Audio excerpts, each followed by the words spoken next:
अस्सलाम वालेकुम। आज हम स्टार्ट करते हैं चैप्टर नंबर 1 नंबर सिस्टम 11वीं क्लास की मैथ्स। तो सबसे पहले हमें पता होना चाहिए कि रैशनल नंबर्स क्या होते हैं। रैशनल नंबर की मेरे पास डिफाइन है a number which can be written in the form of p upon q, और इसकी इक्वेशन है। अब रैशनल नंबर्स वो होते हैं जिनका हमारे पास परफेक्ट स्क्वायर रूट एग्जिस्ट करे, उसको हम कहते हैं rational number. For example 4 and 49। 4 का भी स्क्वायर रूट होता है एंड 49 का भी होता है। इसके बाद हमारे पास टाइप्स ऑफ रैशनल नंबर्स। इसमें है number 1 terminating decimal and number 2 recurring. Terminating वो होते हैं जो नंबर्स स्टॉप पर जाएं, जो नंबर्स आगे तक ना जाए, स्टॉप हो जाए। और रिक्वेरिंग में मतलब रिपीट करे, वो नंबर बार बार रिपीट, उसको हम कहते हैं रिक्वेरिंग डेसिमल।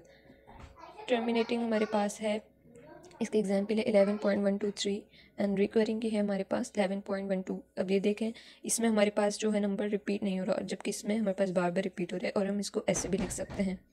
इरेशनल नंबर्स में हमारे पास है a number which can not be written in the form of p upon q, और इसी तरह ये इसकी भी हमारे पास इक्वेशन है। ठीक है। अब इरेशनल नंबर्स वो होते हैं जिनका हमारे पास परफेक्ट स्क्वायर रूट एग्जिस्ट ना करे। Radical 2, radical 3, 5/16। अब ये 5/16, अब इसमें 5 तो हमारे पास इसका कोई स्क्वायर रूट नहीं होता, लेकिन 16 हमारे पास क्या है, रैशनल नंबर, इसका स्क्वायर रूट होता है।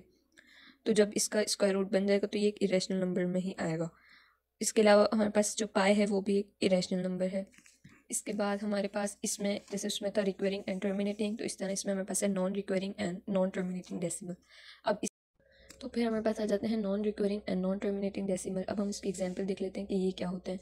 Non recurring and non terminating क्या होते हैं, जो नंबर हमारे पास रिपीट हो, जिसमें हमारे पास कोई पैटर्न मौजूद ना हो। कोई इसमें पैटर्न ही नहीं है। 11.100 100, फिर ये हमारे पास दूसरा ये आ रहा है जिसमें हमारे पास कोई और नंबर्स आते रहें, तो वो हमारे पास होते हैं non recurring and non terminating. अब ये कुछ बुक्स की एग्जाम्पल हैं, हम देख लेते हैं।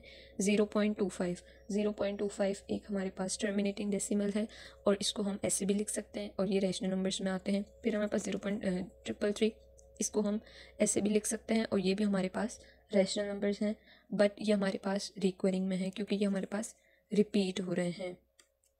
इसके बाद है हमारे पास 2.3, ये हमारे पास रैशनल नंबर है, और ये भी हमारे पास रिपीट हो रहे हैं। फिर है हमारे पास ये भी हमारे पास रैशनल नंबर है, ये हमारे पास रैशनल नंबर है, और ये रिक्वेरिंग है क्योंकि ये हमारे पास आगे तक रिपीट हो रहा है, और ये भी इसी तरह हमारे पास रिपीट हो रहे हैं। फिर ये हमारे पास 5 है, ये हमारे पास इरेशनल नंबर है, और ये हमारे पास नॉन टर्मिनेटिंग एंड नॉन रिक्वेरिंग है क्योंकि इसमें कोई नंबर्स नहीं है, अलग अलग नंबर्स हैं। और ये भी हमारे पास इरेशनल नंबर है, वही नॉन रिक्वेरिंग और नॉन टर्मिनेटिंग, और ये सारे हमारे पास इरेशनल नंबर्स हैं जिसमें ये नॉन टर्मिनेटिंग और नॉन रिक्वेरिंग क्योंकि इसमें कोई नंबर्स एक जैसे नहीं है। हम समझते हैं व्हाट इज़ पाई। पाई क्या होता है, ये सबसे इंपॉर्टेंट है, ये पता होना चाहिए।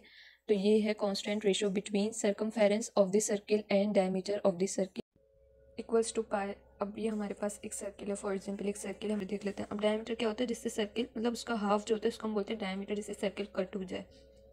तो ये हमारे पास एक हाफ ये है और एक ये है, तो ये क्या हो गया, 2r हो गया। अब ये है कि ratio between circumference of the circle and diameter of the circle.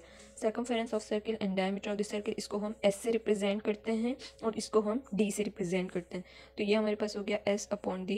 Circumference of circle, इसकी हमारे पास ये वैल्यू है, और d की हमारे पास ये वैल्यू है। r से r कट एंड 2 से 2 कट, तो हमारे पास क्या बच गया, पाई।